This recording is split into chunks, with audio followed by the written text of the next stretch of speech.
Welcome. So I want to do this video real quick because I feel like if I don't do it, I never will.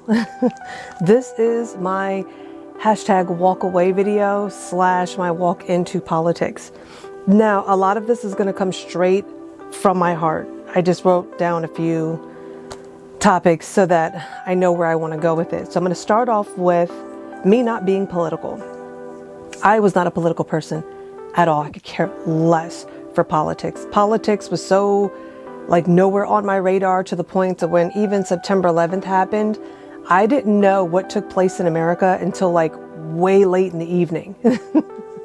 I had no clue that the Twin Towers had fallen, that we were attacked. I had no clue. And I was living on a military base when it happened. That's how bad I was when it came to politics, the news. I just didn't care. I got up in the morning, did what I did, just moved on about my life. Completely ignorant. Now, I think that a lot of people kind of go for a political party based on family, kind of like religion. My family's Catholic, so I'm Catholic, or my family's Buddhist, so I'm Buddhist, or my family's Christian, so I'm Christian. I grew up atheist, so I'm atheist. But I find that the same way when it comes to Christianity, we can hold an opinion until we encounter the grace of God ourselves. And when we begin to dig into what it is that God has done, He begins to change our outlook in the way that we see Him and what He's done through His Son. So I find it the same thing with politics, that a lot of times people say that they're Democrat until they actually do the research, and then they go, wait a minute, I really align with Republicans. It's hilarious. Anyway, so how this walk started for me. It started when I was at work. I voted for Trump in 2016, not knowing anything about him. I just knew that I wasn't voting for Hillary for the same reasons that a lot of you are just dead set on not voting for Trump. You don't know why. You just know you don't like the guy, or you're definitely not going to give him your vote. That's how I felt about Hillary. I don't know nothing about her, nor do I care. I mean, I hear the worst about her, but I just know she's not getting my vote, period. So I voted for Trump. And I remember the first time I heard that he was going to throw his hat in the ring, I literally laughed because I didn't know anything about him. But the only thing that came to mind was the "you're fired" guy. He's running for president. I thought it was funny, literally laughed. But so I'm at my job, and a guy comes in and he is spazzing out about the president. He's destroying our country, yada, yada, yada. And I'm thinking, well, what is he doing that's so bad? He goes, wait a minute, you voted for that guy? And I'm like, yeah. This guy was this close from jumping over the counter, spitting all over the place. I mean, he was so pissed. And I'm thinking, what is going on? And the crazy thing is that I don't even live in a super liberal area. I don't live in California. I don't live in Oregon. I live where the Amish are, okay? And this dude is livid. And so after he leaves, my coworker looks at me and he goes, what is he doing that's so bad? And I'm thinking, dude, I have no clue. So I was like, yo, let's look it up and see what he's done so far that's got this man so upset. So I find an article actually written by a Democrat, actually, and he said he didn't like the president, but he has to give credit where credit is due. And he starts listing some of the accomplishments that he had already accomplished. And I'm thinking, yo, did you know he did this? Yo, this is pretty awesome. And I'm going through this list and I'm so intrigued. So I begin to look at the news, and I, again, not knowing anything about politics, I was watching a rally that he was doing. Or it wasn't a rally, it was, I don't know, he was talking somewhere. And as I was watching it, I'm falling more and more in love with the president as I'm watching. And I go to click on CNN, and I watched in real time how they manipulated what this man said. Even what he meant by what he said. Not only did you snip it, or you took a snip of what he said, you manipulated it to sound like what you wanted it to sound like. And I was like, wait a minute, like that literally threw me for a loop when I saw that. And I noticed that it was something that they frequently did. And it got to the point where I would literally watch him live and I would know exactly which part. I was like, ooh, they're going to use that one. I knew that they were going to use what he said because it was so easy to. I could take what you just said right now, make it sound like anything I want. And that's exactly what they did. And that's when I knew for myself that the media were liars. So I stopped watching CNN and I end up finding a bunch of independent journalists. Like I started listening to Ben Shapiro. I love Michael Knowles, Tim Pool. And the more I listened, the more I found out how corrupt the Democrats are. They are 100% obstructing every move this man makes, and yet he's still making moves. Now, before you go to say, oh, well, he had the House and the Senate and, he still didn't do all the things he said he wanted to do. Okay, I thought the same thing too. I'm like, how are you going to make a difference having the House and the Senate when you had the House and the Senate? But then I realized that nobody on the Republican side really was for the president when he first came in. Like, if you think that they wanted Donald Trump as their representative, like this is the guy that's going to be running for president for us, no, we don't want that. And then let alone now this guy has won the presidency. He's our president. They didn't want that man. So they were not for him. They didn't help him at all. He had to earn his respect. He had to earn the right in their eyes to really stand and represent the Republicans. And I saw little by little how people were beginning to stand with him. And you see this unity within the Republican Party. Now, there's still some rhinos, Republican in name only, that are still in the party that are never Trumpers. But just because you got an R behind your name or in front of your name doesn't mean that your seat is secure either. But moving on, I found it very interesting to see how corrupt the Democrats were and literally how people were oblivious to their behavior. They could talk about Trump all day and know nothing about what's going on the Democrat side. Why do you think that they only really teach us history up to the civil rights movement? There is a reason, I believe. It's because their history is atrocious. Just to give a few, there was a video that I did where I talked about 12 years a slave. That movie was based off of a true story, but whose policy do you think it was that enabled that man to be enslaved like that? It was a Democratic policy. They were upset. And so they decided to put a law in place that would allow them to go into the North and kidnap innocent free men and bring them back to the South. I can't even say bring them back, bring them to the South and enslave them. It was so bad that blacks were actually fleeing to Canada to get away from the Democratic grip. That's how disgusting their history is. And they don't want you to know that. They had a lynching bill.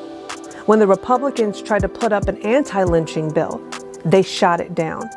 Everything in their history is atrocious. I assure you, the Klan is a part. It literally was the military arm of the Democrat Party. They claim them. Look up red shirts in Google. Wikipedia will show you. And if you scroll down, it literally tells you that they belong to the Democrats, that they are the KKK. The KKK flipped into what was known as the red shirts.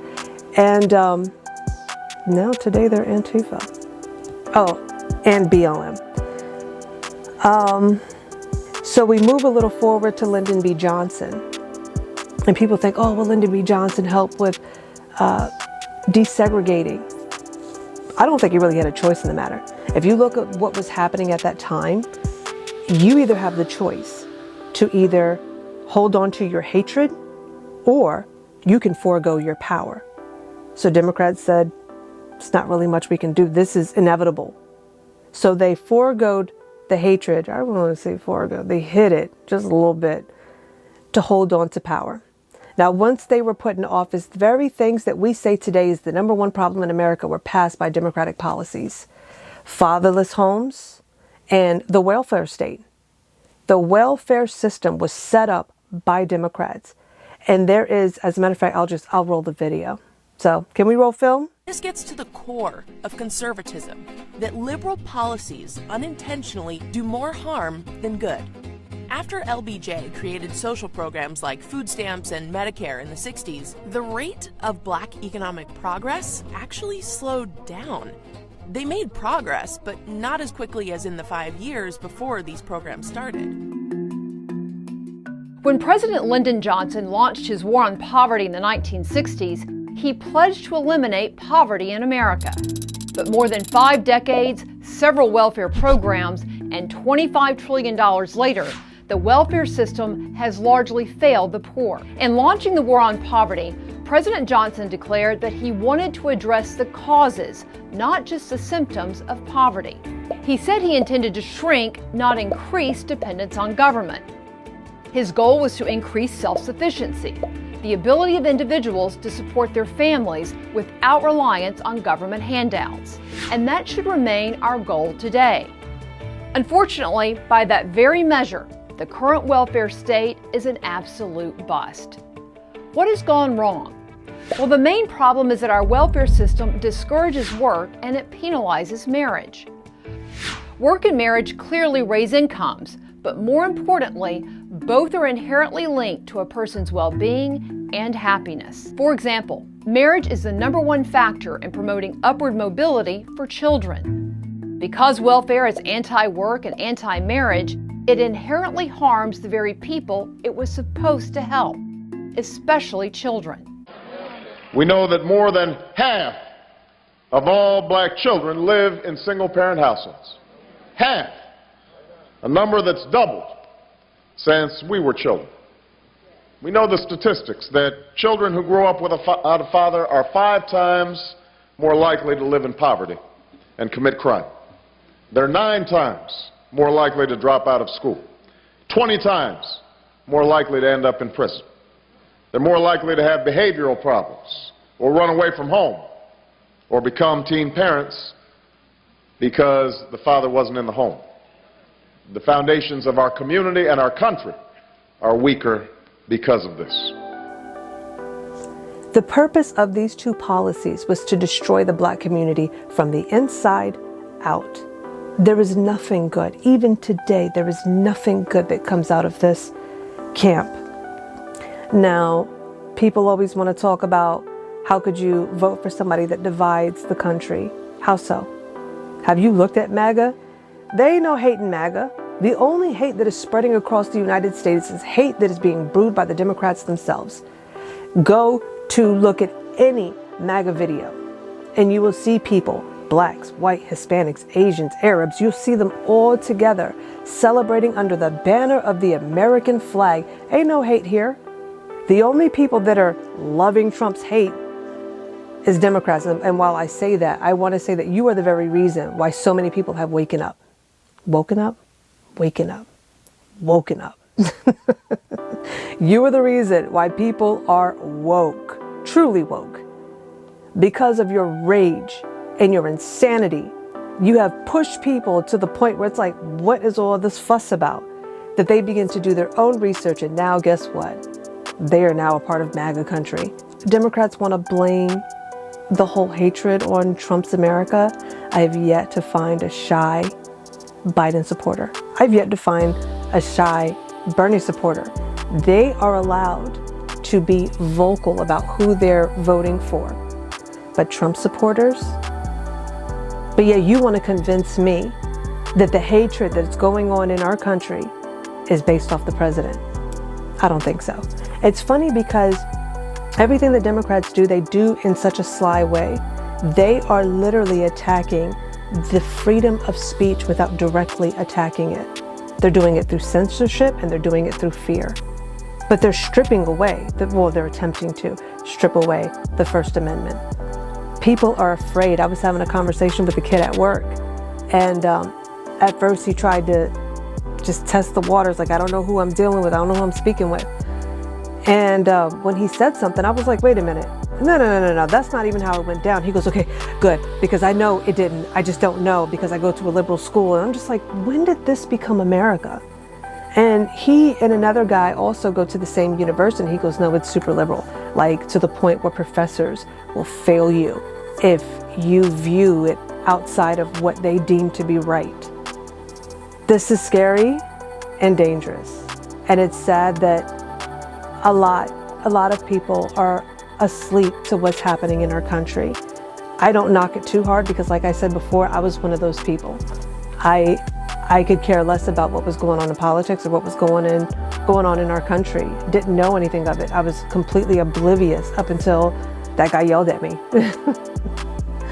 So I do understand, and I look at people with the lens of mercy. Like, I get it, but it's time to wake up. So moving on. Now, I would like to end with why I would not vote Democrat. Number one, being a child of God. I cannot vote for a bunch of people that are anti-Christ. They are just anti-God altogether. Recently, they actually did the Pledge of Allegiance, but it went like this. I pledge allegiance to the flag of the United States of America and to the republic for which it stands, one nation, indivisible, with liberty and justice for all. David, this seems to be a pattern. I pledge allegiance to the flag of the United States of America and to the republic for which it stands, one nation, indivisible, with liberty and justice for all. Did you just skip over under God? Yes, they did. Even during the pandemic, casinos could be open, but churches, no. Okay. You open this church and you will be fined. We're going to lock y'all up. We're going to put you in chains, as Mr. Joe Biden would say.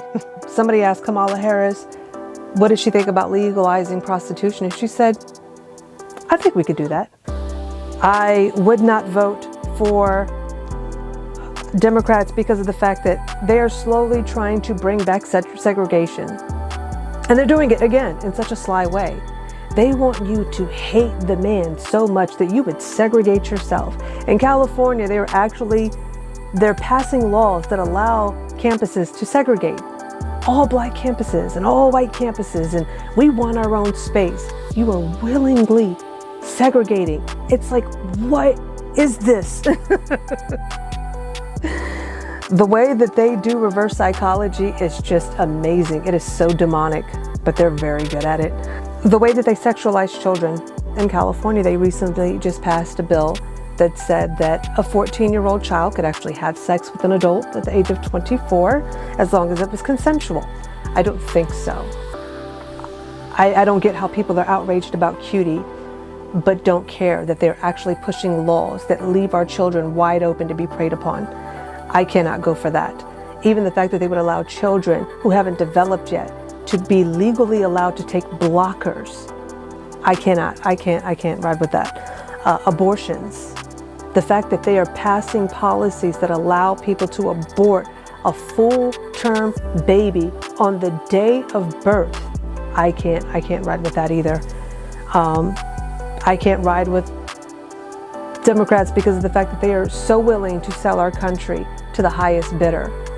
There is no policy that they have put on the books that has benefited America. And if you don't think so, look at their states.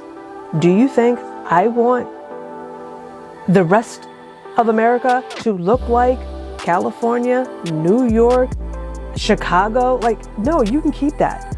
You can keep that. And better yet, I hope that you vote all of them out and get people in there that actually care about their constituents and actually do something about the community for the betterment of the people and not themselves. In Jesus' name. And I think it's very sad that if you are willing to vote as a child of God, if you are willing to vote for this type of nonsense, I would really have to take some time out to go discuss with Dad what's going on in me. Because if somebody can manipulate you by the word racism, we have a problem.